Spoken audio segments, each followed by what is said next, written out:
Hey, it's Bilal, and this is Deep Sea, a podcast about seeing the world more deeply. In this episode, I'll highlight some of the useful life tips I picked up from various books over the years. I'll do this by directly quoting from 11 books. So here goes. Tip number 1. Demote the importance of email. Your inbox is other people's priorities. This comes from Craig Jarrow's Time Management Ninja. This lesson has really helped me not to become a slave to email. I simply have to remember that I have my priorities and that emails from others are their demands on me and a reflection of their priorities. Tip 2.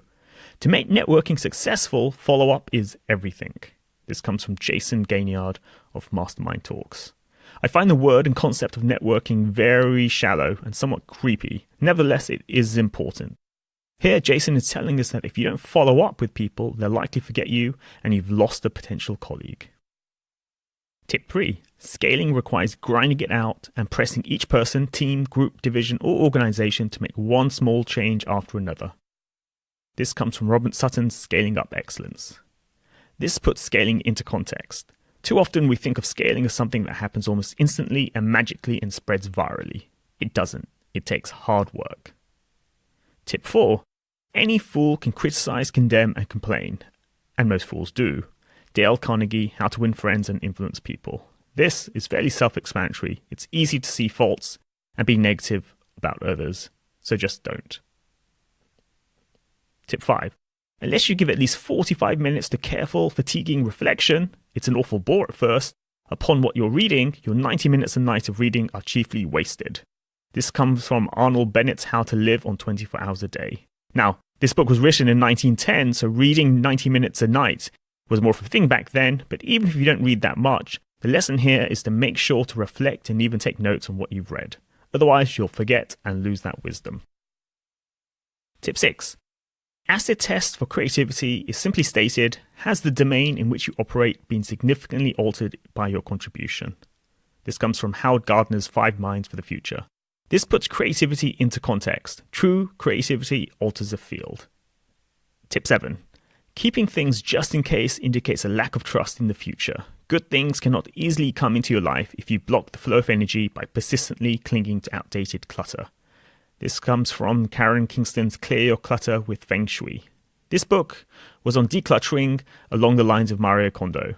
The way to think about clutter is that it's an outward expression of your mind. And the effects runs both ways. So if you declutter your physical world, the mental processing and even anguish in doing so will also declutter your mind. Tip 8. Judging is what the mind does, I discovered. But what you can begin to do is write your judgments down and question them. That will give you a sane and happy life. Byron Katie, who would you be without your story? We all judge. Better to externalize them and keep a distance.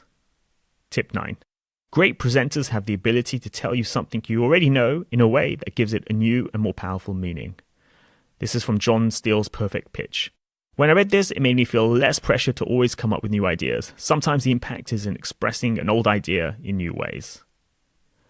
Tip 10. What we fear doing most is usually what we most need to do. This is from Tim Ferriss's The 4-Hour Workweek. I've taken this to heart and I always prioritize the things I don't really want to do. And the final tip is politics is when people choose their words and actions based on how they want others to react rather than based on what they really think. This is from Patrick Lencioni's The 5 Dysfunctions of a Team.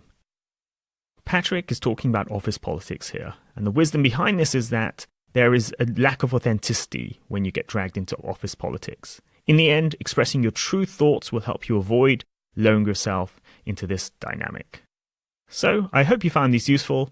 I have the full quotes and sources in this podcast accompanying show notes. Thanks for listening.